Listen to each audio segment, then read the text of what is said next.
تو آج جو ہم یہ تیسرے پارے سے سورۃ آل عمران کے پہلے رکوع کو ہم نے پڑھا ہے، اور پیچھے ہم نے سورۃ البقرہ کو مکمل کیا اور اس کا مختصر سا آپ کو خلاصہ بتایا، اور اب ہم سورۃ آل عمران شروع کیا ہے اور اس کا پہلا رکوع ہم نے بطور ناظرہ پڑھا۔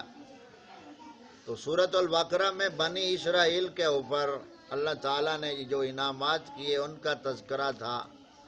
اب یہاں سورۃ آل عمران میں بنی اسرائیل کی عادتوں کا تذکرہ ہوگا کہ انہوں نے کیسے کیسے فتنے اٹھائے اور مسلمانوں کے لیے کیا کیا منصوبے انہوں نے تیار کیے، یہ ساری باتیں سورۃ آل عمران میں۔ تو پہلے اللہ تعالیٰ نے ان پر جو انعامات کیے ان کا تذکرہ تھا، اب انہوں نے ناشکری کی اور اللہ تعالیٰ کے مقابلے میں سرکشی پہ اتر آئے، تو پھر ان پر عذاب اور ان کے کرتوت کیا تھے بنی اسرائیل کے یعنی یہود و نصارہ کے، وہ اس سورۃ آل عمران میں بیان ہوں گے۔ تو پھر جب ہم سورۃ آل عمران مکمل کر لیں گے تو آخر پہ پھر اس کا خلاصہ پڑھیں گے، اور جہاں جہاں وہ آیات آئیں گی ان کی ہم تھوڑی تھوڑی آپ کو تفسیر مختصر بتائیں۔ تو آج کے سبق میں ہم صرف دو باتیں سمجھیں گے۔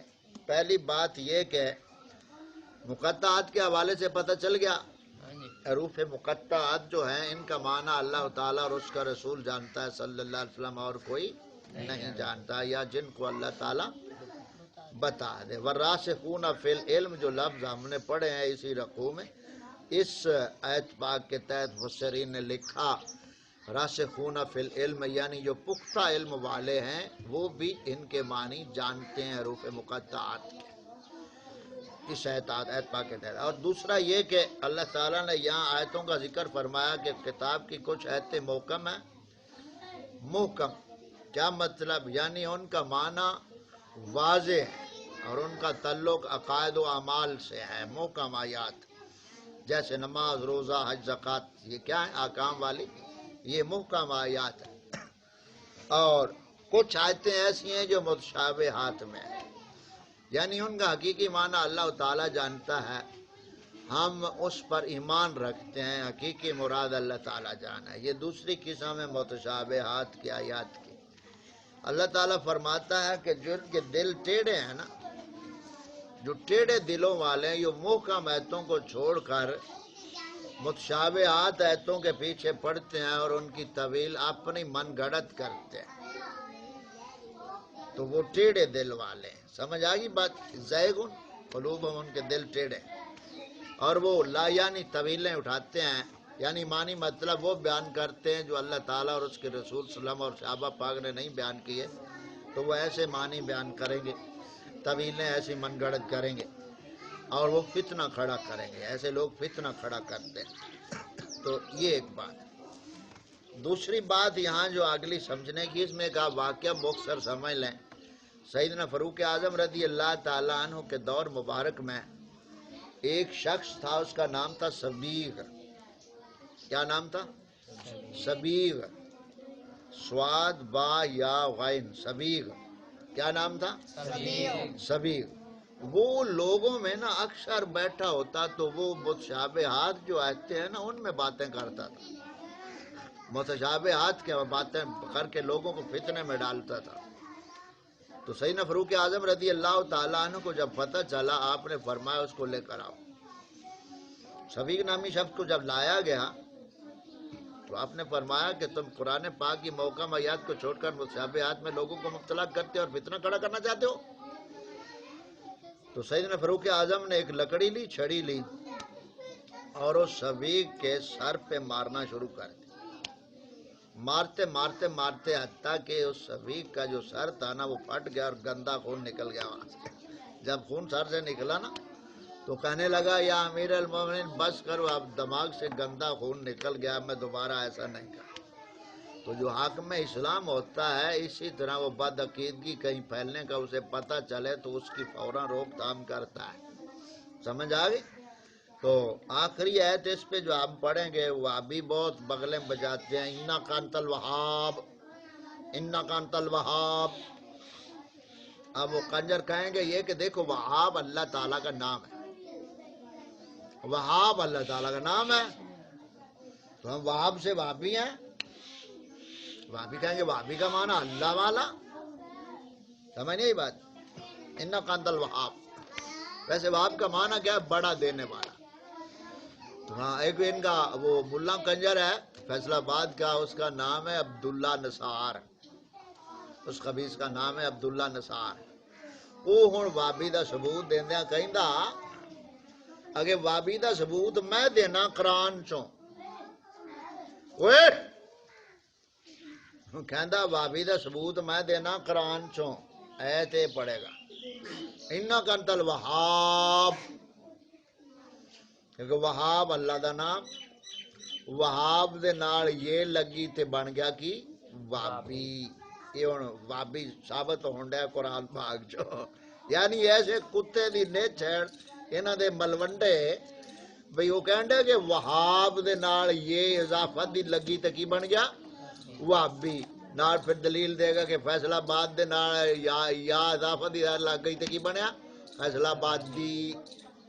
یہ ہوں وہابی یعنی وہاب ثابت کر رہا کنجر ہے، یعنی یہ تو ان کے مناظروں اور ملوڈوں مجھ ڈنڈوں کی حالت ہے، یہ لگا رہے ہیں ساتھ۔ اب اس کنجر کو کوئی پوچھے بھئی تم دعویٰ کرتے ہو قرآن حدیث کا، تو یہ یا کہاں کس ماں کی جگہ سے لگا رہے ہو کہ ساتھ یہ اضافت کے لگے؟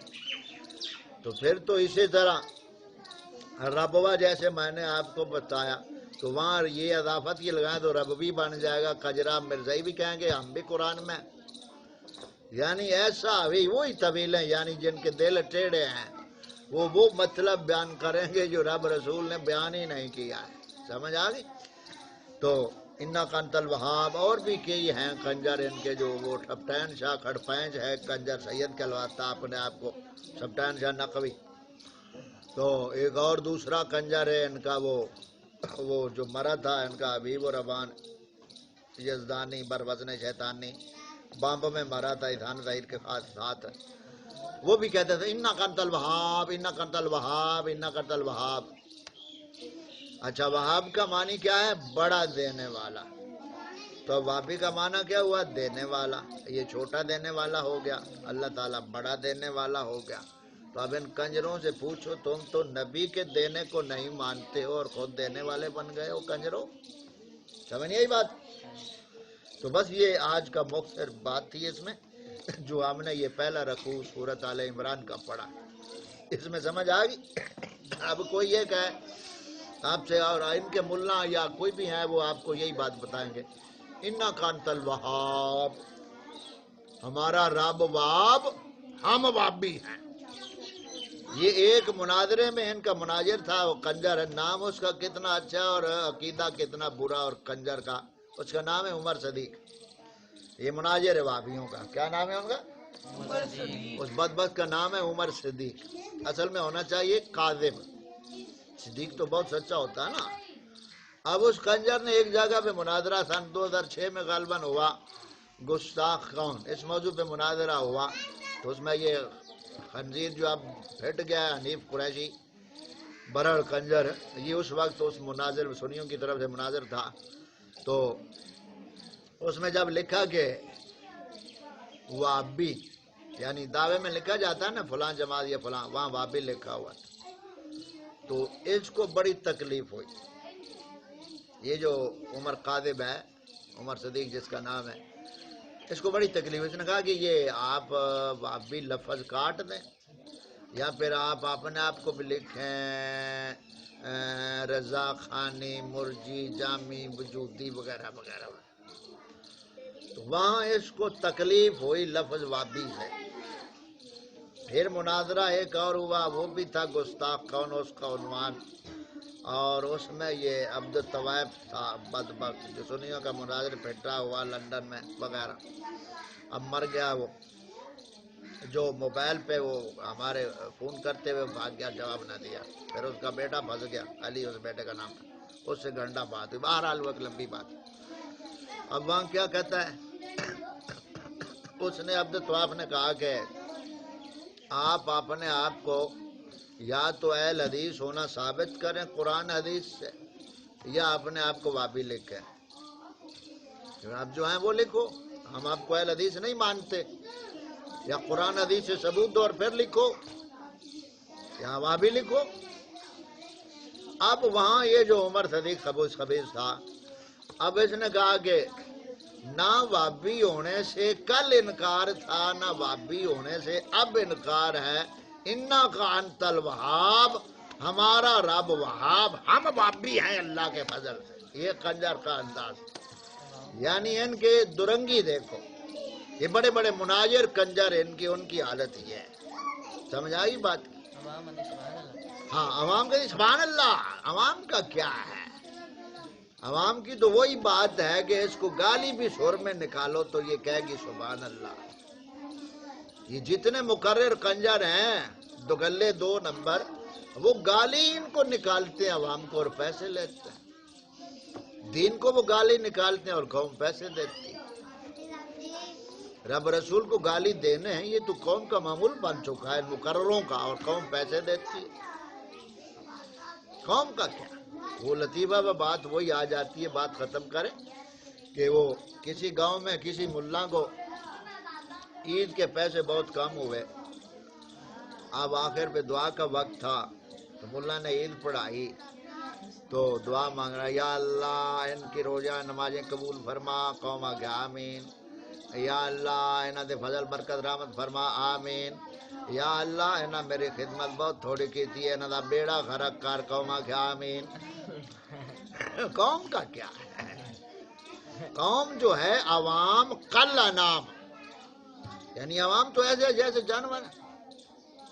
یہ ریوڑ ایک ہے، اس کا چرواہا اگر صحیح محافظ ہوگا تو اس کا تحفظ کرے گا، اگر چرواہا ہی بے ایمان ہے تو جس کو چاہے بھیڑ بکری کو بیچ دے۔ سمجھ آ گئی؟ تو اس لیے آپ بچے ہیں، نوجوان ہیں، اپنے آپ کو دین کی طرف راغب رکھو گے تو آگے جا کر آپ اپنے ایمان اور اپنی عزت کو بچا سکیں گے۔ ٹھیک ہے، اب یہاں ہماری یہ بات ختم ہوئی اور آگے بچوں کے سبق سننے کی طرف بڑھتے ہیں۔ چلو شاباش۔